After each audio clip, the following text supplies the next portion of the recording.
Welcome to Global Tax Talks Tax in 60 Seconds. I'm Will Morris, and here are some things to watch out for in the coming week. There was an OECD conference in Washington this week, so expect more speculation about the two-pillar project, especially Pillar 1. A number of the countries present made clear that Amount B, the fixed return on routine marketing and distribution functions, would not take place if Amount A, the redistribution of some taxing rights to market jurisdictions, did not also go ahead. It also became clear that on Amount B, some developing countries wanted the rules kept mechanical and quantitative, while some of the developed countries with larger tax authorities wanted more qualitative or subjective criteria.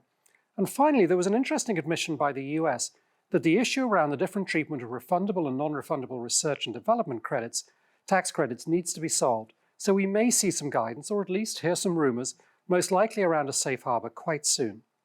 Now, related to this last point, ATAF is currently meeting in Cape Town, and at their session on tax incentives, the World Bank advised developing countries to dial back tax incentives. Likely next week, we'll hear more about what ATAF, African Tax Administration Forum members' reaction to this was, but it seems to be part of a larger initiative by international organizations to scale back incentives and use other reforms to make countries attractive. But when things move from tax incentives to competing on developed infrastructure, for example, or strong education systems, G7 and OECD countries start off with a significant inbuilt advantage, which does draw some resentment. Finally, there continues to be some speculation that the US and Canada may be looking for a way for Canada to introduce its own compliant digital service tax, or DST. One possibility is that the Canadian proposal could be tweaked so that it is no longer discriminatory within the meaning of the OECD rules.